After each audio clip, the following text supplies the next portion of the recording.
Welcome to this episode of the Harpreet Singh show, building bridges through dialogue. ਹਰ ਹਫਤੇ ਅਸੀਂ ਤੁਹਾਡੇ ਨਾਲ ਵਿਜ਼ਨ ਟੀਵੀ ਦੇ ਉੱਤੇ ਸਾਂਝ ਪਾਉਂਦੇ ਹਾਂ, ਕੋਈ ਨਾ ਕੋਈ ਮੁੱਦਾ ਲੈ ਕੇ ਵੱਖਰੇ ਪਰਸਪੈਕਟਿਵਸ ਲੈ ਕੇ ਹਾਜ਼ਰ ਹੁੰਦੇ ਹਾਂ। ਅੱਜ ਦਾ ਵੀ ਵਿਸ਼ਾ ਜਿਸ ਦੇ ਬਾਰੇ ਗੱਲਬਾਤ ਕਰਨ ਜਾ ਰਹੇ ਹਾਂ, ਇਹ ਬੜਾ ਚਿੰਤਾ ਦਾ ਵਿਸ਼ਾ ਬਣਦਾ ਜਾ ਰਿਹਾ ਹੈ। ਜਿਹੜੇ ਬਜ਼ੁਰਗਾਂ ਨੇ ਬੜੀ ਮਿਹਨਤ ਸਦਕਾ ਕੰਮ ਕਰਕੇ ਸਾਨੂੰ ਆਪਣੇ ਮੁਕਾਮ ਤੇ ਪਹੁੰਚਾਇਆ, ਯਾਨੀ ਕਿ ਜਿਸ ਵੀ ਅੱਜ ਅਸੀਂ ਮੁਕਾਮ ਤੇ ਪਹੁੰਚੇ ਹਾਂ, ਸਾਡੇ ਬਜ਼ੁਰਗਾਂ ਦੇ ਸਦਕੇ ਹੈ। ਇੱਥੇ ਆ ਕੇ ਉਹਨਾਂ ਨੇ ਬਹੁਤ ਸਾਰੇ ਪ੍ਰੋਬਲਮਸ ਨੂੰ ਫੇਸ ਕੀਤਾ, ਚੈਲੰਜਸ ਨੂੰ ਓਵਰਕਮ ਕੀਤਾ ਅਤੇ ਸਾਨੂੰ ਇਸਟੈਬਲਿਸ਼ ਕੀਤਾ। ਲੇਕਿਨ ਅੱਜ ਬਜ਼ੁਰਗਾਂ ਦੇ ਸੰਬੰਧ ਵਿੱਚ ਜਦੋਂ ਅਸੀਂ ਗੱਲਬਾਤ ਕਰਨ ਜਾ ਰਹੇ ਹਾਂ, ਉਸ ਦੇ ਬਾਰੇ ਆਓ ਕੁਝ ਵੱਖਰੇ ਪਰਸਪੈਕਟਿਵਸ ਲੈ ਕੇ ਹਾਜ਼ਰ ਹੁੰਦੇ ਹਾਂ ਕਿ ਅੱਜ ਬਜ਼ੁਰਗ ਜਿਹੜੇ ਨੇ, ਜਿੱਥੇ ਉਮਰ ਦੇ ਲਿਹਾਜ਼ੇ ਨਾਲ ਉਹ ਆਪਣੇ ਆਪ ਨੂੰ ਲੋਨਲੀ ਫੀਲ ਕਰਦੇ ਨੇ, ਪਰ ਉਸ ਦੇ ਨਾਲ ਨਾਲ ਹੋਰ ਵੀ ਬੜੇ ਸਾਰੇ ਚੈਲੰਜਸ ਉਹ ਫੇਸ ਕਰ ਰਹੇ ਨੇ। ਆਓ ਇਸੇ ਸੰਬੰਧ ਵਿੱਚ ਜਾਣਕਾਰੀ ਲੈਂਦੇ ਹਾਂ ਬਲਵਿੰਦਰ ਸਿੰਘ ਚਾਹਲ ਜੀ ਨੂੰ, ਜਿਹੜੇ ਕਿ 올ਡ ਏਜ ਬੈਨੀਫਿਟ ਫੋਰਮ ਦੇ ਸੈਕਟਰੀ ਹਨ, ਤੇ ਨਾਲ ਹੀ ਇਹਨਾਂ ਦੇ ਹਨ ਗਿਆਨੀ ਅੰਮ੍ਰਿਤਪਾਲ ਸਿੰਘ ਜੀ, ਜਿਹੜੇ ਕਿ ਸਾਡੇ ਨਾਲ ਧਾਰਮਿਕ ਪਰਸਪੈਕਟਿਵ ਤੋਂ ਸਾਂਝ ਪਾਉਣਗੇ। ਜੈ ਅਨੂ ਜੀ, ਵੈਲਕਮ ਟੂ ਦ ਪ੍ਰੋਗਰਾਮ। ਸਤਿ ਸ਼੍ਰੀ ਅਕਾਲ ਜੀ। ਸਤਿ ਸ਼੍ਰੀ ਅਕਾਲ ਜੀ, ਵੈਲਕਮ।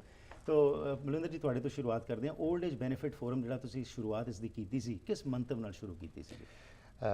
ਇਸ ਤੋਂ ਪਹਿਲਾਂ ਕਿ ਮੈਂ ਮੰਤਵ ਬਾਰੇ ਦੱਸਾਂ, ਮੈਂ ਥੋੜ੍ਹਾ ਜਿਹਾ ਪਿੱਛੇ ਜਾਣਾ ਚਾਹਾਂਗਾ ਜੀ। ਤੁਸੀਂ ਠੀਕ ਕਿਹਾ, ਕੈਨੇਡਾ ਦੁਨੀਆ ਲਈ ਇੱਕ ਬਹੁਤ ਅੱਛੀ ਮਿਸਾਲ ਪੇਸ਼ ਕਰ ਰਿਹਾ ਹੈ ਜੀਵਨ ਜਾਂਚ ਦੀ ਜੀ। ਬਟ ਇਸ ਜੀਵਨ ਜਾਂਚ ਦੇ ਕੁਝ ਪਹਿਲੂ ਨੇ ਜੋ ਅਣਗੌਲੇ ਕੀਤੇ ਹੋ ਗਏ ਨੇ, ਉਹਨਾਂ ਨੂੰ ਥੋੜ੍ਹੀ ਜਿਹੀ ਇੰਪਰੂਵਮੈਂਟ ਤੇ ਸੁਧਾਰਨ ਦੀ ਲੋੜ ਹੈ। 올ਡ ਏਜ ਬੈਨੀਫਿਟ ਫੋਰਮ ਉਸੇ ਲਈ ਸੰਸਥਾ ਹੋਂਦ ਵਿੱਚ ਆਈ ਸੀ, ਤਾਂ ਜੋ ਕੈਨੇਡਾ ਵਿੱਚ ਵਸਦੇ ਸਾਰੇ ਇਮੀਗ੍ਰੈਂਟ ਬਜ਼ੁਰਗਾਂ ਨੂੰ, ਇਹ ਨਹੀਂ ਕਿ ਉਹ ਹਿੰਦੁਸਤਾਨ ਤੋਂ ਨੇ ਜਾਂ ਕਿਤੋਂ ਨੇ, ਕਿਸੇ ਵੀ ਸੰਸਾਰ ਦੇ ਹਿੱਸੇ ਵਿੱਚੋਂ ਆਏ ਹੋਣ, ਉਹਨਾਂ ਦੀਆਂ ਕੀ ਮੁਸ਼ਕਿਲਾਂ ਨੇ ਉਹਨਾਂ ਨੂੰ ਸੁਣਨਾ, ਉਹਨਾਂ ਤੇ ਵਿਚਾਰ ਕਰਨਾ ਤੇ ਉਹਨਾਂ ਨੂੰ ਕੈਨੇਡੀਅਨ ਪਰਸਪੈਕਟਿਵ ਦੇ ਵਿੱਚ ਕਿਸ ਤਰ੍ਹਾਂ ਫਿੱਟ ਕੀਤਾ ਜਾਵੇ। ਮੇਨ ਉਸ ਦਾ ਆਧਾਰ ਇਹ ਸੀ। ਉਸ ਦੇ ਵਿੱਚ ਇੱਕ ਵੱਡਾ ਵਿਸ਼ਾ ਜੋ ਉੱਭਰ ਕੇ ਆਇਆ ਉਹ ਇਹ ਸੀ, ਉਸ ਨੂੰ ਕਿਸੇ ਤਰ੍ਹਾਂ ਨਾਲ ਮੈਂ ਸ਼ਬਦ ਵਿਤਕਰਾ ਨਹੀਂ ਵਰਤਾਂਗਾ, ਬਟ ਉਸ ਦੇ ਵਿੱਚ ਇੱਕ ਦੋ ਤਰ੍ਹਾਂ ਦਾ ਵਿਹਾਰ ਸੀ ਜੀ। ਜੋ ਲੋਕ ਯੂਰਪੀਅਨ ਕੰਟਰੀ ਤੋਂ ਆਉਂਦੇ ਸਨ, ਉਹਨਾਂ ਨੂੰ 올ਡ ਏਜ ਸਿਕਿਉਰਿਟੀ, ਨਾਟ ਪੈਨਸ਼ਨ, 올ਡ ਏਜ ਸਿਕਿਉਰਿਟੀ ਹੈ, ਉਹ ਬਿਨਾਂ ਕਿਸੇ ਟਾਈਮ ਬਾਰ ਤੋਂ ਬਿਨਾਂ 65 ਸਾਲ ਦੀ ਉਮਰ ਤੇ ਮਿਲ ਜਾਂਦੀ ਹੈ ਜੀ। ਅੱਜ ਵੀ ਇਸੇ ਤਰ੍ਹਾਂ ਹੈ। But Hindustan, Bangladesh, Pakistan, south African countries ਨੇ ਜਿਨ੍ਹਾਂ ਲੋਕਾਂ ਨੂੰ ਅੱਜ ਵੀ 10 ਸਾਲ ਵੇਟ ਕਰਨੀ ਪੈਂਦੀ ਹੈ। ਸਾਡਾ ਵਿਸ਼ਾ ਇਹ ਨਹੀਂ ਸੀ ਕਿ ਪੈਨਸ਼ਨ ਜ਼ਰੂਰ ਇਹਨਾਂ ਨੂੰ ਦਿਓ ਜਾਂ 올ਡ ਏਜ ਸਿਕਿਉਰਿਟੀ ਦਿਓ। ਗੱਲ ਇਹ ਹੈ ਕਿ ਹਰ ਇੱਕ ਨਾਲ ਵਰਤਾਰਾ ਇੱਕੋ ਜਿਹਾ ਬਰਾਬਰ ਦਾ ਹੋਵੇ। ਜਦੋਂ ਅਸੀਂ ਕੈਨੇਡੀਅਨ ਸੀਨੀਅਰਸ ਹਾਂ, ਸਾਡੇ ਨਾਲ ਵਰਤਾਰਾ ਇੱਕ ਹੋਣਾ ਚਾਹੀਦਾ। ਅਸੀਂ ਉਹ ਵਿਸ਼ੇ ਨੂੰ ਉਦੋਂ ਵੀ ਲੈ ਕੇ ਚੱਲੇ ਹਾਂ, ਅੱਜ ਵੀ ਉਸ ਤਰ੍ਹਾਂ ਤੱਕ ਹੈ। ਅਸੀਂ ਪਾਰਲੀਮੈਂਟ ਤੱਕ ਵੀ ਉਸ ਵਿਸ਼ੇ ਨੂੰ ਲੈ ਕੇ ਗਏ, ਸਰਕਾਰਾਂ ਬਦਲਦੀਆਂ ਰਹੀਆਂ, ਪ੍ਰਾਈਮ ਮਿਨਿਸਟਰ ਪੌਲ ਮਾਰਟਨ ਸਾਹਿਬ ਨੇ ਵਾਅਦੇ ਵੀ ਕੀਤੇ, ਬਟ ਉਹ ਵਿਸ਼ਾ ਹਾਲੇ ਨਹੀਂ ਹੋਇਆ। ਸਾਡਾ ਵਿਸ਼ਾ ਸਿਰਫ ਇਹ ਹੈ ਕਿ ਹਰ ਇੱਕ ਨਾਲ ਇਕੁਅਲ ਵਰਤਾਰਾ, dignity should be maintained and equal respect should be there. Yes, ਹਰ ਇੱਕ ਦੀ ਸਤਿਕਾਰ ਉਹੀ ਹੋਣਾ ਚਾਹੀਦਾ, ਮਾਨ ਉਹੀ ਹੋਣਾ ਚਾਹੀਦਾ। ਸੋ ਇੱਕ ਮੇਜਰ ਇਸ਼ੂ ਇਸ ਬਾਰੇ ਹੋਰ ਗੱਲਬਾਤ ਕਰਦੇ ਹਾਂ ਜੀ। ਯਾਨੀ ਅੰਮ੍ਰਿਤਪਾਲ ਸਿੰਘ ਜੀ, ਦੁਨੀਆ ਭਰ ਵਿੱਚ ਤੁਸੀਂ ਜਾਣਦੇ ਹੈਗੇ ਹੋ, ਬਜ਼ੁਰਗਾਂ ਦੀ ਜਦੋਂ ਅਸੀਂ ਗੱਲ ਕਰਦੇ ਹਾਂ, ਖਾਸ ਤੌਰ ਤੇ ਹਿੰਦੁਸਤਾਨ ਦੇ ਵਿੱਚ ਇਸ ਕਮਰਸ਼ਲਾਈਜੇਸ਼ਨ ਯੁੱਗ ਵਿੱਚ ਸਮਾਂ ਨਹੀਂ ਰਹਿ ਗਿਆ ਬੱਚਿਆਂ ਕੋਲ ਵੀ ਕਿ ਮਾਪਿਆਂ ਨਾਲ ਸਮਾਂ ਬਿਤਾਇਆ ਜਾਏ। ਓਵਰਆਲ ਜੋ ਬਜ਼ੁਰਗਾਂ ਦਾ ਇਸ ਸਮੇਂ ਹਾਲਾਤ ਹੈਗੇ ਨੇ, ਉਹਦੇ ਮੁਤਲਕ ਤੁਸੀਂ ਕੀ ਆਬਜ਼ਰਵ ਕੀਤਾ ਹੈਗਾ? ਬਿਲਕੁਲ ਜੀ, ਜਿਹੜਾ ਬੁਢਾਪਾ ਹੈ ਇਹ ਉਹ ਸਮਾਂ ਕਿ ਆਪਣੇ ਬੱਚਿਆਂ ਦੀ ਜ਼ਿੰਮੇਵਾਰੀ ਭੁਗਤਾ ਦਿੱਤੀ ਗਈ ਜੀ, ਰਿਟਾਇਰਮੈਂਟ ਵੀ ਮਿਲ ਗਈ, ਪੈਨਸ਼ਨ ਵੀ ਆਉਣ ਲੱਗ ਗਈ, ਭਾਵ ਸਾਰੀਆਂ ਜ਼ਿੰਮੇਵਾਰੀਆਂ ਤੋਂ ਫਾਰਗ ਹੋ ਗਏ ਜੀ। ਹੁਣ ਸਮਾਂ ਸੀ ਆਰਾਮ ਕਰਦਾ, ਤੇ ਮਨੁੱਖ ਦੇ ਜੀਵਨ ਦਾ ਇਹ ਬੜਾ ਸੁਨਹਿਰੀ ਦੌਰ ਸੀ ਕਿ ਹੁਣ ਇਹਨੇ ਆਰਾਮ ਕਰਨਾ ਹੈ, ਆਜ਼ਾਦੀ ਤੇ ਸੁੱਖ ਮੰਨਣੇ ਨੇ। ਪਰ ਇਹ ਬੜੇ ਅਫਸੋਸ ਨਾਲ ਕਹਿਣਾ ਪੈ ਰਿਹਾ ਹੈ ਕਿ ਇਹੀ ਬੁਢਾਪਾ ਹੁਣ ਸੁਨਹਿਰੀ ਕਾਲ ਬਣਨ ਦੀ ਬਜਾਏ ਕਾਲਾ ਦੌਰ ਬਣ ਗਿਆ, ਜਿਹਦੇ ਜੀਵਨ ਦੇ ਵਿੱਚ ਹੁਣ ਅਸ਼ਾਂਤ, ਘੋਰ ਦੁੱਖ ਤੇ ਇੱਕ ਹਨੇਰਾ ਨਜ਼ਰ ਆ ਰਿਹਾ ਜੀ। ਆਪਣਿਆਂ ਨੇ ਵੀ ਸਾਥ ਛੱਡਿਆ, ਇੱਥੋਂ ਤੱਕ ਸਰੀਰ ਨੇ ਵੀ ਸਾਥ ਛੱਡ ਦਿੱਤਾ। ਭਾਵ ਸਰੀਰ ਵੀ ਕਮਜ਼ੋਰ ਹੋਣਾ ਸ਼ੁਰੂ ਹੋ ਗਿਆ, ਨੈਣ ਪ੍ਰਾਣ ਵੀ ਕਮਜ਼ੋਰ ਹੋਏ। ਜਿਹੜੇ ਬਚਪਨ ਦੇ ਮਿੱਤਰ ਸਨ ਉਹ ਵੀ ਇੱਕ ਇੱਕ ਕਰਕੇ ਜਾਂ ਮੰਜਿਆਂ ਤੇ ਪੈ ਗਏ ਜਾਂ ਚਲੇ ਗਏ। ਇੱਥੋਂ ਤੱਕ ਕਈ ਵਾਰੀ ਜੀਵਨ ਸਾਥੀ ਜਿਹੜਾ ਹੁੰਦਾ ਹੈ ਉਹ ਵੀ ਚਲਾ ਜਾਂਦਾ ਹੈ। ਹੁਣ ਇਕੱਲਤਾ ਦੇ ਵਿੱਚ ਕਈ ਚੀਜ਼ਾਂ ਆ ਜਾਂਦੀਆਂ ਨੇ, ਜੀਵਨ ਸਾਥੀ ਦਾ ਚਲੇ ਜਾਣਾ, ਮਿੱਤਰਾਂ ਦਾ ਵਿਛੜ ਜਾਣਾ, ਇਹਦੇ ਤੋਂ ਇਲਾਵਾ ਧੀਆਂ ਪੁੱਤਰਾਂ ਦਾ ਆਪੋ ਆਪਣੇ ਕੰਮਾਂ 'ਚ ਬਿਜ਼ੀ ਹੋ ਜਾਣਾ, ਇਸ ਤੋਂ ਇਲਾਵਾ ਆਪਣੇ ਸਰੀਰ ਦਾ ਵੀ ਸਾਥ ਨਾ ਦੇਣਾ ਕਿ ਮੈਂ ਆਪ ਸੈਲਫ ਡਿਪੈਂਡੈਂਟ ਹੋ ਕੇ ਸਾਰਾ ਕੁਝ ਕਰ ਸਕਾਂ ਜੀ। ਜਿਹੜਾ ਤੇ ਸੁਨਹਿਰੀ ਕਾਲ ਹੋਣਾ ਚਾਹੀਦਾ ਸੀ ਬੁਢਾਪੇ ਦਾ, ਉਹ ਇੱਕ ਕਿਸਮ ਦਾ ਕਾਲਾ ਦੌਰ ਬਣ ਗਿਆ, ਕਾਲਾ ਸਮਾਂ ਬਣ ਗਿਆ। ਹੁਣ ਇਹਦੇ ਵਿੱਚ ਸਾਡਾ ਫਰਜ਼ ਤੇ ਬਣਦਾ ਸੀ ਕਿ ਜਿਨ੍ਹਾਂ ਮਾਤਾ ਪਿਤਾ ਨੇ ਸਾਨੂੰ ਪਾਲ ਪੋਸ ਕੇ ਵੱਡਾ ਕੀਤਾ, ਜਦੋਂ ਅਸੀਂ ਉਹਨਾਂ ਦੀ ਗੋਦ ਵਿੱਚ ਸੀ ਅਸੀਂ ਕਿੰਨੇ ਸੁਖੀ ਸੀ ਜੀ। ਪਰ ਅੱਜ ਉਹ ਬਜ਼ੁਰਗ ਸਾਡੀ ਗੋਦ ਵਿੱਚ ਨੇ, ਉਹ ਕਿੰਨੇ ਕੁ ਸੁਖੀ ਨੇ, ਇਹ ਹੁਣ ਸਾਨੂੰ ਸੋਚਣਾ ਪਏਗਾ ਜੀ। ਜੇ ਇੱਕ ਪਿਤਾ 4 ਪੁੱਤਰਾਂ ਨੂੰ ਪਾਲ ਸਕਦਾ ਹੈ ਜੀ, ਤੇ ਅੱਜ 4 ਪੁੱਤਰ ਮਿਲ ਕੇ ਇੱਕ ਪਿਤਾ ਨੂੰ ਕਿਉਂ ਨਹੀਂ ਪਾਲ ਸਕਦੇ? ਐਬਸੋਲੂਟਲੀ। ਕਿਉਂਕਿ ਅੱਜ ਉਹ ਸਾਡੀ ਗੋਦ ਵਿੱਚ ਨੇ। ਹਰ ਮਨੁੱਖ ਨੂੰ ਇਹ ਮਹਿਸੂਸ ਕਰਨਾ ਚਾਹੀਦਾ ਹੈ ਕਿ ਜਦੋਂ ਅਸੀਂ ਬੱਚੇ ਸਾਂ, ਗੋਦ ਵਿੱਚ ਸਾਂ, ਉਦੋਂ ਅਸੀਂ ਕਿਸ ਤਰ੍ਹਾਂ ਜਿਉ ਰਹੇ ਸਾਂ, ਜਦੋਂ ਅੱਜ ਉਹ ਸਾਡੇ ਤੇ ਨਿਰਭਰ ਨੇ, ਉਹਨਾਂ ਦੀ ਜ਼ਿੰਦਗੀ ਕਿਸ ਤਰ੍ਹਾਂ ਹੈ। ਰਾਈਟ। ਜਿਵੇਂ ਇੱਕ ਸ਼ਾਇਰ ਕਹਿੰਦਾ ਹੈ ਕਿ पेड़ बूढ़ा ही सही लगा रहने दो, फल नहीं देगा तो साया तो देगा आखिर। बिल्कुल, एब्सोल्युटली राइट। ਕਹਿਣ ਤੋਂ ਭਾਵ ਇਹਨਾਂ ਬਜ਼ੁਰਗਾਂ ਦੇ ਪ੍ਰਤੀ ਸਾਡੀਆਂ ਬਹੁਤ ਸਾਰੀਆਂ ਜ਼ਿੰਮੇਵਾਰੀਆਂ ਬਣਦੀਆਂ ਨੇ ਤਾਂ ਕਿ ਉਹਨਾਂ ਦਾ ਇਹ ਬੁਢਾਪੇ ਦਾ ਸਮਾਂ ਸ਼ਾਂਤਮਈ, ਸੁਖਮਈ ਤੇ ਆਨੰਦਮਈ ਬਤੀਤ ਹੋ ਸਕੇ। ਸੋ ਕਿਹੜੀਆਂ ਜ਼ਿੰਮੇਵਾਰੀਆਂ, ਇਹਦੇ ਬਾਰੇ ਗੱਲਬਾਤ ਕਰਦੇ ਹਾਂ ਜੀ। ਸੋ ਬਲਵਿੰਦਰ ਜੀ, ਜਿਸ ਤਰ੍ਹਾਂ ਤੁਸੀਂ ਗੱਲ ਕੀਤੀ ਕਿ 올ਡ ਏਜ ਬੈਨੀਫਿਟ ਫੋਰਮ ਦਾ ਇੱਕ ਮੁੱਖ ਮਕਸਦ ਸੀ ਕਿ ਇਕੁਐਲਿਟੀ ਲਿਆਉਣ ਦੀ ਤੁਸੀਂ ਕੋਸ਼ਿਸ਼ ਕੀਤੀ, ਪਰ ਜਿਹੜੀ ਤੁਹਾਡੀ ਇੰਟਰੈਕਸ਼ਨ ਹੁੰਦੀ ਹੈ, ਕਿਉਂਕਿ ਸਾਰੇ ਹੀ ਬਜ਼ੁਰਗ ਤੁਹਾਡੇ ਜਿਹੜੇ ਇਸ ਸੰਸਥਾ ਦੇ ਮੈਂਬਰਸ ਹੈਗੇ ਨੇ, ਸੋ ਹੋਰ ਇੱਥੇ ਰਹਿ ਕੇ ਕੈਨੇਡਾ ਵਿੱਚ ਖਾਸ ਤੌਰ ਉੱਤੇ ਅਪਾਰਟ ਫਰਮ ਲੋਨਲੀਨੈਸ ਹੋਰ ਕਿਹੜੇ ਇਸ਼ੂਜ਼, ਚੈਲੰਜਸ ਉਹ ਫੇਸ ਕਰਦੇ ਨੇ? ਦੇਖੋ, ਇਸ ਨੂੰ ਅਸੀਂ ਥੋੜਾ ਜਿਹਾ ਸਿਸਟਮੈਟਿਕ ਸਟਰਕਚਰ ਨਾਲ ਸਮਝਣ ਦੀ ਕੋਸ਼ਿਸ਼ ਕਰੀਏ ਜੀ। ਬਜ਼ੁਰਗਾਂ ਦੀਆਂ ਮੇਨ ਲੋੜਾਂ ਹਨ, ਪਹਿਲੀ ਮਾਨਸਿਕ ਜ਼ਰੂਰਤ ਹੈ, ਦੂਸਰੀ ਆਰਥਿਕ ਲੋੜਾਂ ਹਨ, ਤੀਸਰੀਆਂ ਸਰੀਰਕ ਲੋੜਾਂ ਹਨ, ਚੌਥੀਆਂ ਉਹਨਾਂ ਦੀਆਂ ਰੂਹਾਨੀਅਤ ਦੀਆਂ ਲੋੜਾਂ ਹਨ, ਜਿਨ੍ਹਾਂ ਤੇ ਗਿਆਨੀ ਜੀ ਨੇ ਬੜੇ ਭਾਵਪੂਰਨ ਸ਼ਬਦਾਂ ਵਿੱਚ ਜਿਨ੍ਹਾਂ ਤੇ ਉਹਨਾਂ ਨੇ ਅਰਥ ਕੀਤੇ ਜੀ। ਸੋ ਪਹਿਲੀਆਂ ਤਾਂ ਉਹਨਾਂ ਦੀਆਂ ਮਾਨਸਿਕ ਲੋੜਾਂ ਨੇ। ਮਾਨਸਿਕ ਲੋੜਾਂ ਦੇ ਵਿੱਚ ਸਭ ਤੋਂ ਪਹਿਲਾਂ ਉਹਨਾਂ ਨੂੰ ਕੰਪਨੀ ਦੀ ਜ਼ਰੂਰਤ ਹੈ। ਰਾਈਟ। ਜਿਸ ਤਰ੍ਹਾਂ ਪਹਿਲਾਂ ਕਿਹਾ ਜਾ ਚੁੱਕਿਆ ਹੈ ਕਿ ਉਹਨਾਂ ਦੀਆਂ ਮਾਨਸਿਕ ਲੋੜਾਂ ਲਈ ਉਹਨਾਂ ਨੂੰ ਕੰਪਨੀ ਦੇਣਾ, ਉਹਨਾਂ ਕੰਪਨੀ ਦੇ ਆਪਣੇ ਸਟਰਕਚਰ ਪੈਦਾ ਕਰਨੇ, ਫੈਮਿਲੀ ਵਿੱਚ ਪੈਦਾ ਕਰਨੇ। ਰਾਈਟ। ਮੈਂ ਬਿਲਕੁਲ ਇਹ ਗੱਲ ਕਹਿਣ ਲਈ ਤਿਆਰ ਹਾਂ ਕਿ ਕੈਨੇਡੀਅਨ ਸਟਰਕਚਰ ਦੇ ਵਿੱਚ ਸ਼ਾਇਦ ਪਰਿਵਾਰ ਵਿੱਚ ਬਜ਼ੁਰਗਾਂ ਦੀਆਂ ਸਾਰੀਆਂ ਮਾਨਸਿਕ ਲੋੜਾਂ ਨੂੰ ਪੂਰਾ ਕਰਨ ਦੀ ਸਮਰੱਥਾ ਅੱਜ ਨਹੀਂ ਹੈ। ਸਾਡੇ ਕੋਲ ਉਹ ਵਕਤ ਨਹੀਂ, ਉਹ ਟਾਈਮ ਨਹੀਂ, ਚਾਹੇ ਅਸੀਂ ਚਾਹੁੰਦੇ ਵੀ ਹੋਈਏ।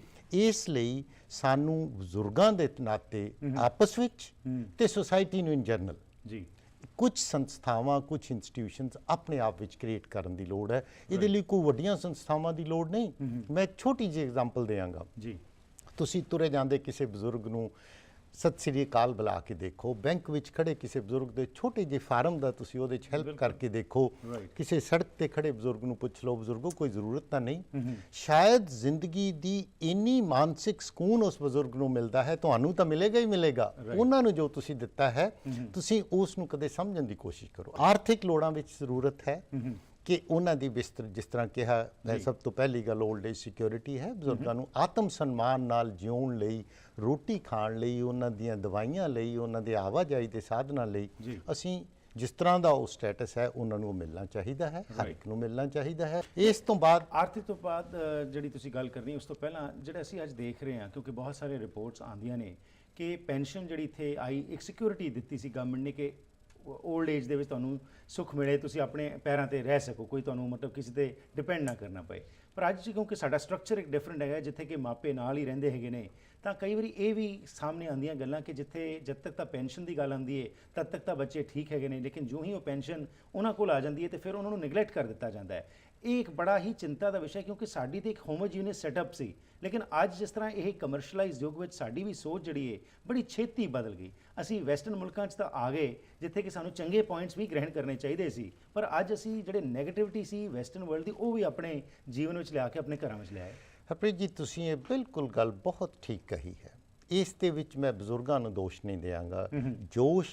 ਦੋਸ਼ ਨਵੀਂ ਜਨਰੇਸ਼ਨ ਦੀ ਸੋਚ ਦਾ ਹੈ। ਉਹਨਾਂ ਨੂੰ ਸੋਚ ਬਦਲਣ ਦੀ ਲੋੜ ਹੈ। ਬਜ਼ੁਰਗਾਂ ਨੇ ਪੈਨਸ਼ਨ ਕੋਈ ਆਪਣੇ ਕੋਲ ਨਹੀਂ ਰੱਖਣੀ ਜੀ। ਉਹਨਾਂ ਦੇ ਦੋ ਹੀ ਤਰੀਕੇ ਹਨ ਕਿ ਉਹਨਾਂ ਤੋਂ ਜ਼ਬਰਦਸਤੀ ਉਹਨਾਂ ਦੀ ਜੇਬ ਵਿੱਚੋਂ ਕੱਢ ਲਏ ਜਾਣ, ਜਾਂ ਉਹੀ ਉਹ ਆਪਣੇ ਪੋਤਰੇ ਦੋਤਿਆਂ ਨਾਲ ਪਿਆਰ ਨਾਲ ਵੰਡਣ। ਐਬਸੋਲੂਟਲੀ। ਮਤਲਬ ਫਰਕ ਸਿਰਫ ਇੰਨਾ ਹੀ ਹੈ ਕਿ ਅਸੀਂ ਅੱਜ ਦੇ ਯੁੱਗ ਵਿੱਚ ਉਸ ਮੇਨ ਗੱਲ ਨੂੰ, ਸਤਿਕਾਰ ਨੂੰ ਭੁੱਲ ਗਏ ਹਾਂ।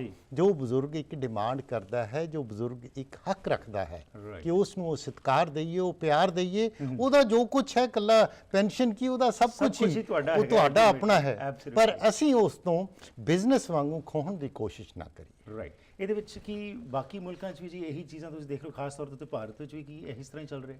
ਬਿਲਕੁਲ ਇਸ ਤਰ੍ਹਾਂ ਹੀ ਚੱਲ ਰਿਹਾ ਹੈਗਾ। ਤੇ ਭਾਰਤ ਦੇ ਵਿੱਚ ਇਸ ਤਰ੍ਹਾਂ ਜੀ, ਪੈਨਸ਼ਨ ਤਾਂ ਆਮ ਤੌਰ ਤੇ ਬਜ਼ੁਰਗਾਂ ਕੋਲ ਨਹੀਂ ਹੈ ਜੀ, ਪਰ ਉਹਨਾਂ ਦੀ ਜ਼ਮੀਨ ਜਾਇਦਾਦ ਅਸੀਂ ਆਪਣੇ ਨਾਮੇ ਲਿਖ ਲਈ ਹੈ।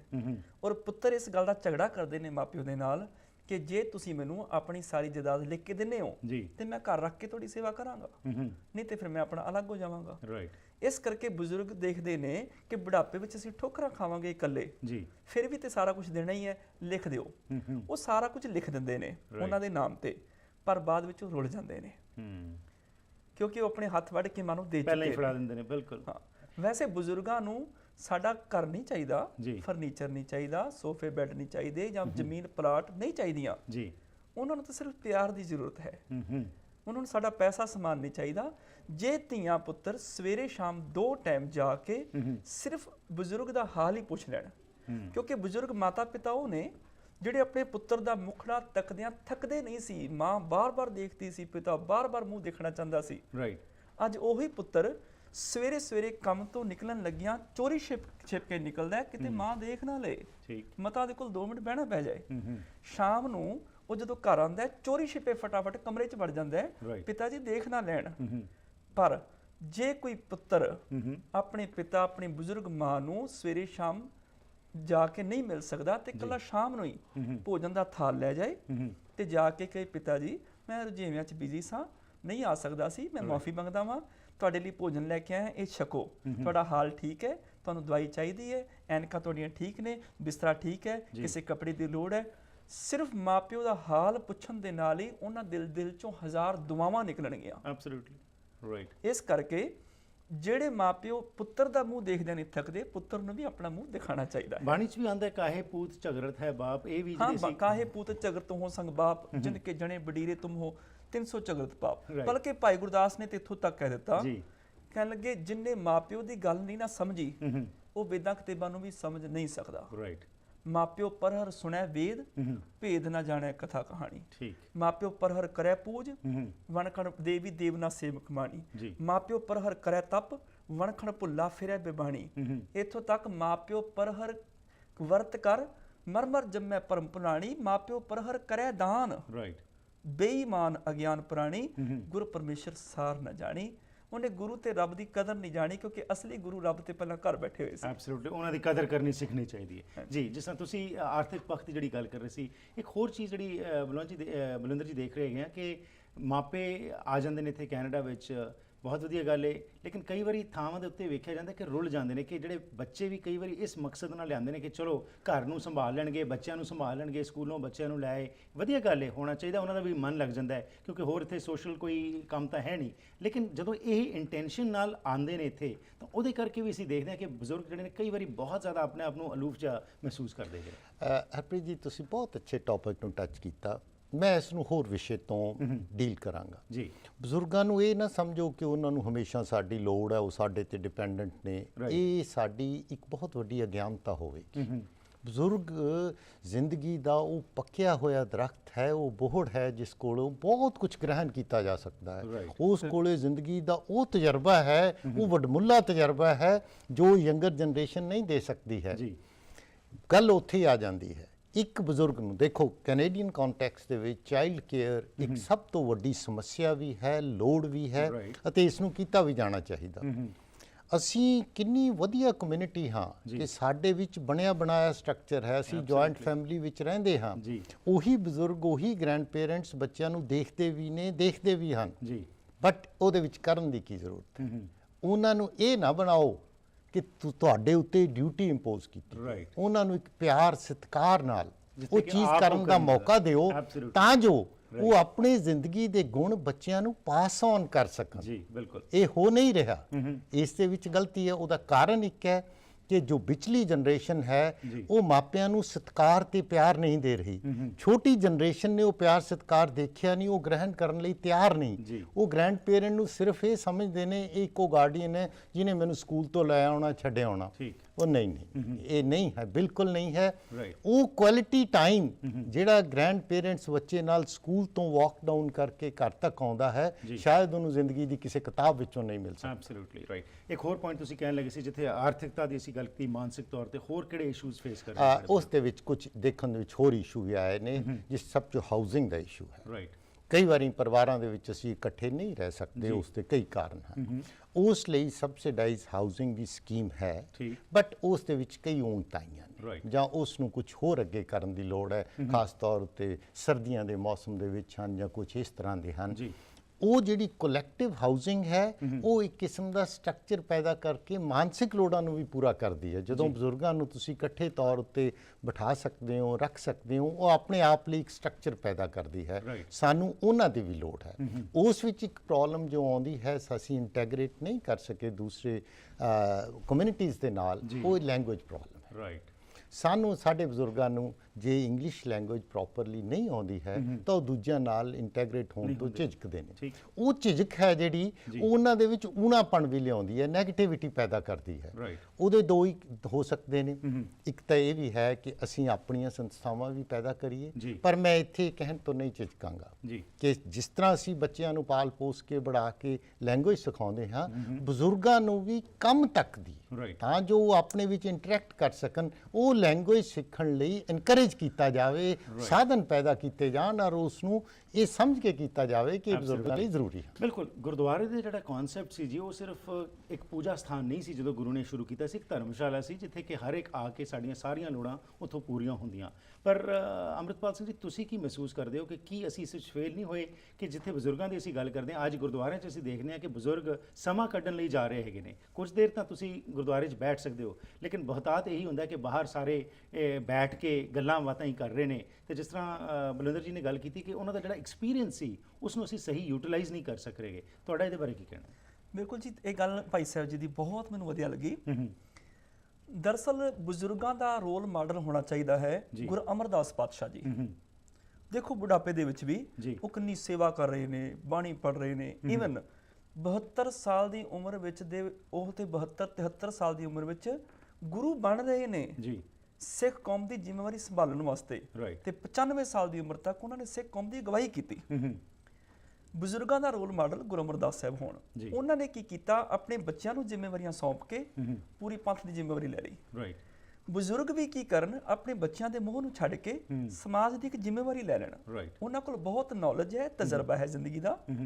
ਜਿਵੇਂ ਭਾਈ ਸਾਹਿਬ ਨੇ ਗੱਲ ਕੀਤੀ ਕਿ ਬਜ਼ੁਰਗਾਂ ਲਈ ਇੰਗਲਿਸ਼ ਜ਼ਰੂਰੀ ਹੈ, ਉਹਨਾਂ ਤੋਂ ਵੀ ਕੁਝ ਲੈ ਸਕਦੇ ਆ। ਬਜ਼ੁਰਗ ਆਪਣੀ ਪੰਜਾਬੀ ਜਿਹੜੇ ਪੋਤੇ ਪੋਤਰੀਆਂ ਨੂੰ ਸਿਖਾ ਸਕਦੇ ਨੇ। ਬਿਲਕੁਲ, ਇਹ ਇੱਕ ਬੜੀ ਵੱਡੀ ਪ੍ਰੋਬਲਮ ਹੈਗੀ ਇਸ ਸਮੇਂ। ਜਿਹੜੇ ਅੱਜ ਬਜ਼ੁਰਗ ਤਾਸ਼ ਖੇਡ ਰਹੇ ਨੇ ਕਮਿਊਨਿਟੀ ਸੈਂਟਰ ਦੇ ਵਿੱਚ, ਅਖਬਾਰਾਂ ਇੱਕ ਅਖਬਾਰ ਨੂੰ 3-3 ਵਾਰ ਪੜ੍ਹ ਕੇ ਟਾਈਮ ਪਾਸ ਕਰ ਰਹੇ ਨੇ, ਨਹੀਂ ਪਤਾ ਜੇ ਉਹ ਬਜ਼ੁਰਗ ਚਾਹਣ ਤੇ ਇਸ ਦੇਸ਼ ਵਿੱਚ ਕ੍ਰਾਂਤੀ ਲਿਆ ਸਕਦੇ ਨੇ, ਰੈਵੋਲੂਸ਼ਨ ਲਿਆ ਸਕਦੇ ਨੇ। ਉਹ ਸਾਰੇ ਬਜ਼ੁਰਗ ਇਕੱਠੇ ਹੋ ਕੇ ਇੱਕ ਸੰਸਥਾ ਬਣਾਉਣਾ, ਇੱਕ ਸੰਸਥਾ ਬਣਾ ਕੇ ਫਿਰ ਉਹ ਕਲਾਸਿਸ ਲਗਾਉਣ ਸ਼ਾਮ ਦੇ ਟਾਈਮ ਬੱਚਿਆਂ ਦੀਆਂ, ਜਾਂ ਇਹਦੇ ਤੋਂ ਇਲਾਵਾ ਸਮਾਜ ਦੀ ਭਲਾਈ ਵਾਸਤੇ ਕੁਝ ਕਾਰਜ ਕਰਨ। ਕਿਵੇਂ ਆਪਣੀ ਕਮਿਊਨਿਟੀ ਨੂੰ ਸਾਫ਼ ਸੁਥਰਾ ਰੱਖਣਾ ਹੈ। ਜਿਨ੍ਹਾਂ ਘਰਾਂ ਵਿੱਚ ਪਤੀ ਪਤਨੀ ਲੜ ਝਗੜ ਰਹੇ ਨੇ, ਉੱਥੇ ਬਜ਼ੁਰਗਾਂ ਦੀ ਸੰਸਥਾ ਜਾ ਕੇ ਉਹਨਾਂ ਨੂੰ ਸਮਝਾ ਕੇ ਆਏ, ਜ਼ਿੰਦਗੀ ਦੇ ਭੇਤ ਦੱਸੇ। ਬਜ਼ੁਰਗ ਚਾਹਣ ਇੱਕ ਸੰਸਥਾ ਬਣਾ ਕੇ ਇਹੋ ਜਿਹੀ ਕ੍ਰਾਂਤੀ ਲਿਆ ਸਕਦੇ ਨੇ ਕਿ ਨੌਜਵਾਨ ਬੱਚੇ ਆਪਣੇ ਆਪ ਇਹਨਾਂ ਦੇ ਕਦਮਾਂ 'ਚ ਆ ਜਾਣਗੇ। Very true. ਹੁਣ ਇੱਥੇ ਇਹ ਜਿਹੜੀ ਗੱਲ ਇਹਨਾਂ ਨੇ ਕੀਤੀ ਹੈ ਗਿਆਨੀ ਅੰਮ੍ਰਿਤਪਾਲ ਸਿੰਘ ਜੀ ਨੇ, ਇੱਥੇ ਇਹ ਗੱਲ ਆਉਂਦੀ ਹੈ ਕਿ ਬਜ਼ੁਰਗਾਂ ਦੀ ਇੱਕ ਫਿਕਸ ਸੋਚ ਜਿਹੜੀ ਹੈਗੀ ਉਸ 'ਚੋਂ ਬਾਹਰ ਨਹੀਂ ਨਿਕਲਣਾ ਚਾਹੁੰਦੇ। ਹਰ ਟਾਈਮ ਅਸੀਂ ਦੇਖਦੇ ਹਾਂ, of course there has been a generation gap ਤਾਂ ਹਮੇਸ਼ਾ ਹੀ ਰਿਹਾ ਹੈ। ਹਰ ਕਿਸੇ ਸੋਚ ਜਨਰੇਸ਼ਨ ਦੀ ਸੋਚ ਨਹੀਂ ਮਿਲਦੀ, ਲੇਕਿਨ ਪਹਿਲਾਂ ਅਸੀਂ ਦੇਖਦੇ ਸੀ ਐਡਜਸਟਮੈਂਟਸ ਹੋ ਜਾਂਦੀਆਂ ਸੀ, ਲੇਕਿਨ ਅੱਜ ਅਸੀਂ ਬਹੁਤ ਈਗੋਇਸਟਿਕ ਹੋ ਗਏ। ਅਸੀਂ ਆਪਣੀ ਸੋਚ ਤੋਂ ਟਸ ਤੋਂ ਮਸ ਨਹੀਂ ਹੋਣਾ ਚਾਹੁੰਦੇ। ਇਹ ਬਜ਼ੁਰਗਾਂ 'ਤੇ ਵੀ ਲਾਗੂ ਹੁੰਦੀ ਹੈ ਤੇ ਜਿਹੜੇ ਸਾਡੇ ਯੰਗਸਟਰਸ ਨੇ ਉਹਨਾਂ 'ਤੇ ਵੀ ਲਾਗੂ ਹੋ ਜਾਂਦੀ। ਉਸ ਕਰਕੇ ਉਹ ਕਲੈਸ਼ ਹੋ ਜਾਂਦਾ ਹੈ। ਜਦੋਂ ਕਲੈਸ਼ ਹੁੰਦਾ ਤੇ ਫਿਰ ਉਹਦੇ ਨਾਲ ਬਹੁਤ ਸਾਰੀਆਂ ਪ੍ਰੋਬਲਮਸ ਆਉਂਦੀਆਂ ਨੇ। ਸੋ again on this particular point, Balinder ਜੀ, ਤੁਸੀਂ ਕੀ ਮਹਿਸੂਸ ਕਰਦੇ ਹੈਗੇ ਹੋ ਕਿ ਇਹ ਇੱਕ ਇੱਥੇ ਆ ਕੇ ਐਡਜਸਟਮੈਂਟ ਦੀ ਵੀ ਅਤੇ ਟੋਕਾ ਟਾਕੀ ਜਿਹੜੀ ਹੈਗੀ ਹੈ, ਜਾਂ ਉਹ ਇੱਕ ਇੰਡੀਆ ਵਾਲੀ ਜਿਹੜੀ ਸੋਚ ਹੈ, ਉਹ ਇੱਥੇ ਆ ਕੇ ਮੋਲਡ ਕਰਨ ਨੂੰ ਤਿਆਰ ਸਾਡੇ ਬਜ਼ੁਰਗ ਵੀ ਨਹੀਂ ਹੁੰਦੇ ਕਈ ਵਾਰੀ? ਹਰਪ੍ਰੀਤ ਜੀ, ਤੁਸੀਂ ਇਨਸਾਨੀਅਤ ਦੇ ਇੱਕ ਬਹੁਤ ਅੱਛੇ ਵਿਸ਼ੇ ਨੂੰ ਛੋਹਿਆ ਹੈ ਜੀ। ਉਹ ਇਸ ਤਰ੍ਹਾਂ ਦੀ ਗੱਲ ਹੈ ਕਿ ਬਿਲਕੁਲ ਅਸੀਂ ਕੁਝ ਐਕਸਪੀਰੀਅੰਸ, ਕੁਝ ਐਜੂਕੇਸ਼ਨ ਆਪਣੇ ਨਾਲ ਆਪਣੇ ਮੁਲਕ ਤੋਂ ਲੈ ਕੇ ਆਉਣੀ ਹੈ, ਸਾਡੇ ਸੰਸਕਾਰ ਵੀ ਹਨ ਜੀ, ਪਰ ਇੱਥੋਂ ਦੀ ਸਭਿਅਤਾ ਦੇ ਕੁਝ ਹੋਰ ਸੰਸਕਾਰ ਨੇ, ਉਹਨਾਂ ਦੀਆਂ ਵੈਲਿਊਜ਼ ਡਿਫਰੈਂਟ ਨੇ। ਸੋ ਪਹਿਲੀ ਤਾਂ ਗੱਲ ਮੈਂ ਇਹ ਕਹਾਂਗਾ ਕਿ ਹਿੰਦੁਸਤਾਨ ਦੀ ਧਰਤੀ ਤੋਂ ਜਹਾਜ਼ ਚੜ੍ਹਨ ਤੋਂ ਪਹਿਲਾਂ ਇਹ ਜ਼ਰੂਰ ਮਨ 'ਚ ਰੱਖ ਕੇ ਆਓ ਕਿ ਹਰ ਅੱਛੀ ਸੋਚ ਨੂੰ ਅਪਣਾ ਕੇ ਆਉਣਾ ਹੈ, ਬਿਲਕੁਲ, ਪਰ ਨਵੀਂ ਸੋਚ ਲਈ ਬੂਹੇ ਵਾਰੀਆਂ ਬੰਦ ਨਾ ਕਰੋ। ਠੀਕ, ਉਸ ਨਵੀਂ ਸੋਚ ਨੂੰ ਨਾਲ ਰੱਖਣ ਦੀ ਕੋਸ਼ਿਸ਼ ਕਰੋ, ਆ ਕੇ ਵਾਚੋ, ਦੇਖੋ ਔਰ ਉਸ ਨੂੰ ਕੁਝ ਦੇਣ ਦੀ ਕੋਸ਼ਿਸ਼ ਕਰੋ। Let's try to enrich the society, ਉਹਨੂੰ ਕਲੈਸ਼ ਨਾ ਬਣਾਓ। ਔਰ ਦੂਸਰੇ ਪਾਸੇ ਇੱਕ ਤੁਸੀਂ ਬੜੀ ਗੱਲ ਕਹੀ ਹੈ ਨੌਜਵਾਨਾਂ ਲਈ, ਮੈਂ ਇਹ ਕਹਾਂਗਾ ਬਿਲਕੁਲ ਇਹ ਨਾ ਸੋਚਣ ਕਿ ਜੇ ਕਿਸੇ ਬਜ਼ੁਰਗ ਨੂੰ ਅੰਗਰੇਜ਼ੀ ਦੇ 4 ਸ਼ਬਦ ਨਹੀਂ ਆਉਂਦੇ, ਉਸ ਕੋਲ ਜ਼ਿੰਦਗੀ ਦਾ ਵਡਮੁੱਲਾ ਐਕਸਪੀਰੀਅੰਸ ਨਹੀਂ ਹੈ। ਇਹ ਬਿਲਕੁਲ ਗਲਤ ਗੱਲ ਹੈ। ਸ਼ਾਇਦ ਉਸ ਤੋਂ ਉਹ ਕੁਝ ਗ੍ਰਹਿਣ ਕੀਤਾ ਜਾ ਸਕਦਾ ਹੋਵੇ ਜੋ ਅਸੀਂ ਕਿਤਾਬਾਂ ਦੇ ਵਿੱਚੋਂ ਨਹੀਂ ਪੜ੍ਹਿਆ, ਨਹੀਂ ਕੀਤਾ ਹੈ। ਉਹਨਾਂ ਦਾ ਐਕਸਪੀਰੀਅੰਸ ਜਿਹੜਾ ਹੈ ਉਹ ਸਾਰੇ ਨੂੰ ਯੂਟਿਲਾਈਜ਼ ਕਰਕੇ, ਪਰ ਉਹਨਾਂ ਨੂੰ ਸਤਿਕਾਰ ਦੇਣ ਦੀ ਲੋੜ ਹੈ। ਇਹ ਤਾਂ ਹੋਏਗਾ ਜੇ ਅਸੀਂ ਉਹਨਾਂ ਨੂੰ ਸਤਿਕਾਰ ਦੇਵਾਂਗੇ। ਮੈਂ ਆਪ ਬਜ਼ੁਰਗਾਂ ਵਿੱਚ ਵਿਚਰਦਾ ਰਿਹਾ ਹਾਂ, ਮੈਂ ਉਹਨਾਂ ਦੀਆਂ ਸੰਸਥਾਵਾਂ, ਉਹਨਾਂ ਦੇ ਕਲੱਬਾਂ ਦੇ ਵਿੱਚ, ਉਹਨਾਂ ਦੀਆਂ ਪਾਰਕਾਂ ਦੇ ਵਿੱਚ ਜਾ ਕੇ ਦੇਖਦਾ ਰਿਹਾ ਹਾਂ। ਤੁਸੀਂ ਉਹਨਾਂ ਵਿੱਚ ਬੈਠ ਕੇ ਕੋਈ ਗੱਲ ਕਰਨ ਤੋਂ ਪਹਿਲਾਂ ਉਹਨਾਂ ਦੇ ਲੈਵਲ ਤੇ ਆਓ, ਉਹਨਾਂ ਦੀ ਗੱਲ ਸੁਣੋ, ਸਮਝੋ। 10 ਮਿੰਟ ਬਾਅਦ ਉਹ ਤੁਹਾਡੇ ਨਾਲ ਇੰਨੇ ਕੋਲ ਮਿਲ ਜਾਂਦੇ ਨੇ। ਸਿਰਫ ਰਿਸਪੈਕਟ ਦੀ ਗੱਲ ਹੈਗੀ ਜਿਹੜੀ ਤੁਸੀਂ ਕੀਤੀ, ਇਹ ਬਹੁਤ ਇੱਕ ਸਤਿਕਾਰ ਦੀ। ਐਬਸੋਲੂਟਲੀ। ਅਖੀਰ ਵਿੱਚ ਤੁਸੀਂ ਕੀ ਐਡਵਾਈਸ ਦੇਣਾ ਚਾਹੋਗੇ ਜੀ, ਕਿ ਖਾਸ ਤੌਰ ਤੇ ਜਿਹੜਾ ਤੁਸੀਂ ਵਿਚਰਦੇ ਹੋ, ਲੋਕਾਂ ਦੇ ਵਿੱਚ ਗੱਲਾਂ ਬਾਤਾਂ ਕਰਦੇ ਹੈਗੇ ਹੋ, ਤਾਂ ਤੁਸੀਂ ਕੀ ਸਮਝਦੇ ਹੋ ਕਿਸ ਤਰੀਕੇ ਨਾਲ, ਜਿਸ ਤਰ੍ਹਾਂ ਐਸੋਸੀਏਸ਼ਨਸ ਦੀ ਅਸੀਂ ਗੱਲ ਕੀਤੀ, ਬੜੇ ਡਿਫਰੈਂਟ ਪਰਸਪੈਕਟਿਵਸ ਨੂੰ ਚੀਜ਼ ਹੋਇਆ, ਤੁਹਾਡਾ ਕੀ ਵਿਚਾਰ ਹੈ? ਬਿਲਕੁਲ ਜੀ, ਦੋਨੋਂ ਧਿਰਾਂ ਦੇ ਵਿੱਚ ਹੀ ਕੁਝ ਫਰਜ਼ ਬਣ ਜਾਂਦੇ ਨੇ। ਜੇ ਬਜ਼ੁਰਗ ਕਹਿਣ ਸਾਨੂੰ ਹੱਕ ਦਿਓ ਜੀ, ਨੌਜਵਾਨ ਬਜ਼ੁਰਗਾਂ ਨੂੰ ਕਹਿਣ ਸਾਨੂੰ ਹੱਕ ਦਿਓ, ਹੱਕਾਂ ਦੀ ਲੜਾਈ ਤੇ ਸਾਰੀ ਦੁਨੀਆ 'ਚ ਚੱਲ ਰਹੀ ਹੈ। ਬਜ਼ੁਰਗ ਆਪਣੇ ਬੱਚਿਆਂ ਪ੍ਰਤੀ ਫਰਜ਼ ਪੂਰੇ ਕਰਨ ਜੀ, ਬੱਚੇ ਆਪਣੇ ਬਜ਼ੁਰਗਾਂ ਪ੍ਰਤੀ ਫਰਜ਼ ਪੂਰੇ ਕਰਨ। ਜਿਹੜੇ ਬਜ਼ੁਰਗਾਂ ਦੇ ਫਰਜ਼ ਨੇ ਉਹ ਬੱਚਿਆਂ ਦੇ ਅਧਿਕਾਰ ਨੇ, ਜਿਹੜੇ ਬੱਚਿਆਂ ਦੇ ਰਾਈਟ ਡਿਊਟੀਆਂ ਨੇ, ਫਰਜ਼ ਨੇ, ਉਹ ਬਜ਼ੁਰਗਾਂ ਦੇ ਰਾਈਟਸ ਨੇ। ਭਾਵੇਂ ਇੱਕ ਦੂਜੇ ਪ੍ਰਤੀ ਦੋਨੋਂ ਧਿਰਾਂ ਫਰਜ਼ ਸਮਝਣਗੀਆਂ ਤੇ ਮਿਲ ਕੇ ਚੱਲ ਸਕਦੀਆਂ ਨੇ। ਤੇ ਬਜ਼ੁਰਗ ਵੀ ਮੈਂ ਉਹ ਕਹਾਂਗਾ ਕਿ ਗੁਰਮੁਖ ਬੁੱਢੇ ਕਦੇ ਨਹੀਂ, ਜਿਨ੍ਹਾਂ ਅਰਥ ਅੰਤਰ ਸੁਰਤ ਗਿਆਨ। ਜਿੰਨਾ ਕੋਈ ਬਜ਼ੁਰਗ ਮਨ 'ਚ ਮਹਿਸੂਸ ਕਰੇਗਾ ਮੈਂ ਬਜ਼ੁਰਗਾਂ, ਓਨਾ ਹੀ ਬਜ਼ੁਰਗ ਸਮਝੇਗਾ। ਜਿੰਨਾ ਮਨ ਵਿੱਚ ਚੜ੍ਹਦੀ ਕਲਾ ਫੀਲ ਕਰੇਗਾ ਉਹ ਤਾਜ਼ਾ ਰਹੇਗਾ। ਬਹੁਤ ਖੂਬ ਜੀ, ਤੁਹਾਡਾ ਦੋਨਾਂ ਦਾ ਜੀ ਇੱਥੇ ਆ ਕੇ ਸਾਂਝ ਪਾਉਣ ਲਈ ਬਹੁਤ ਬਹੁਤ ਧੰਨਵਾਦ, ਕਿਉਂਕਿ ਇਹ ਇਸ਼ੂਜ਼ ਜਿਹੜਾ ਹੈਗਾ ਇੱਕ ਬਹੁਤ ਇੰਪੋਰਟੈਂਸ ਦਾ ਇਸ਼ੂ ਹੈ। ਜਿੰਨਾ ਵੀ ਇਸ ਦੇ ਬਾਰੇ ਅਸੀਂ ਗੱਲਬਾਤ ਕਰੀਏ ਉਨੀ ਘੱਟ ਹੋਏਗੀ। ਥੈਂਕ ਯੂ ਵੈਰੀ ਮਚ, ਬਹੁਤ ਬਹੁਤ ਧੰਨਵਾਦ। Thank you Harpreet ji. ਸੋ ਜੋ ਅੱਜ ਵਿਸ਼ੇ ਤੇ ਅਸੀਂ ਗੱਲਬਾਤ ਕੀਤੀ ਹੈਗੀ ਜੀ, ਇਸ ਵਿੱਚ ਬਹੁਤ ਸਾਰੇ ਰਿਸੋਰਸਿਸ ਅੱਜ ਅਵੇਲੇਬਲ ਨੇ। ਜਿਸ ਤਰ੍ਹਾਂ 올ਡ ਏਜ ਬੈਨੀਫਿਟ ਫੋਰਮ ਦੀ ਗੱਲ ਕੀਤੀ, ਇੱਕ ਨਵੀਂ ਸੰਸਥਾ ਕਾਇਮ ਕੀਤੀ ਗਈ ਜਿਸ ਦਾ ਨਾਮ ਹੈ ਘਰ। ਪੂਰੇ ਕੈਨੇਡਾ ਭਰ ਵਿੱਚ ਇਹ ਬਜ਼ੁਰਗਾਂ ਨੂੰ ਦੇ ਮਸਲੇ ਜਿਹੜੇ ਨੇ ਉਹਨਾਂ ਦੇ ਉੱਤੇ ਗੱਲਬਾਤ ਕਰ ਰਹੀ ਹੈ। ਬਜ਼ੁਰਗ ਤਾਂ ਸਿਰਫ ਮੰਗਦੇ ਨੇ ਰਿਸਪੈਕਟ, ਲੇਕਿਨ ਯੰਗਸਟਰਸ ਜਿਹੜੇ ਨੇ ਉਹਨਾਂ ਨੂੰ ਵੀ ਇਹ ਸਮਝਣਾ ਚਾਹੀਦਾ ਕਿ ਬਜ਼ੁਰਗ ਉਹਨਾਂ ਦੇ ਉੱਤੇ ਭਾਰ ਨਾ ਬਣ ਜਾਣ। ਇਹ ਨਾ ਸੋਚੋ ਕਿਉਂਕਿ ਬਜ਼ੁਰਗ ਤਾਂ ਹਮੇਸ਼ਾ ਦੇਣ ਨਹੀਂ ਗਈ, ਲੇਕਿਨ ਇਸ ਵਾਸਤੇ ਦੋਨਾਂ ਦੀ ਰਿਸਪੌਂਸਿਬਿਲਿਟੀ ਜਿਹੜੀ ਹੈ ਉਹ ਸਮਝਣ, ਪਰ ਆਪਣੀ ਡਿਊਟੀਜ਼ ਜਿਹੜੀਆਂ ਨੇ ਉਹਨਾਂ ਨੂੰ ਵੀ ਜ਼ਰੂਰ ਪੂਰਾ ਕੀਤਾ ਜਾਏ। ਪ੍ਰੋਗਰਾਮ ਦੀ ਕਰਦੇ ਜੀ ਇੱਥੇ ਹੀ ਸਮਾਪਤੀ। ਫੀਡਬੈਕ ਲਈ 604 603 7555 ਜਾਂ ਫਿਰ ਈਮੇਲ ਰਾਹੀਂ harpreet@akaltv.com ਤੇ ਸੰਪਰਕ ਕਰ ਸਕਦੇ ਹੋ, ਜਿੱਥੇ ਹਰ ਸ਼ਨੀਵਾਰ ਨੂੰ ਤੁਹਾਡਾ ਮੇਰਾ ਸਾਥ ਹੁੰਦਾ ਵਿਜ਼ਨ ਟੀਵੀ ਦੇ ਉੱਤੇ। ਉਸ ਤੋਂ ਇਲਾਵਾ ਜੋਏ ਟੀਵੀ ਦੇ ਉੱਤੇ ਹਰ ਰੋਜ਼ ਸਾਥ ਦਿੰਦੇ ਆ ਜੀ। ਜ਼ਰੂਰ ਸਾਂਝ ਪਾਇਆ ਕਰੋ। youtube.com/harpreet Singh ਸ਼ੋਅ ਤੇ ਵੀ ਜਾ ਕੇ ਇਹ ਸਾਰੇ ਪ੍ਰੋਗਰਾਮਸ ਦੇਖ ਸਕਦੇ ਹੋ। ਫਿਰ ਮੁਲਾਕਾਤ ਕਰਾਂਗੇ, ਤਦ ਤੱਕ ਗੁੱਡ ਬਾਏ।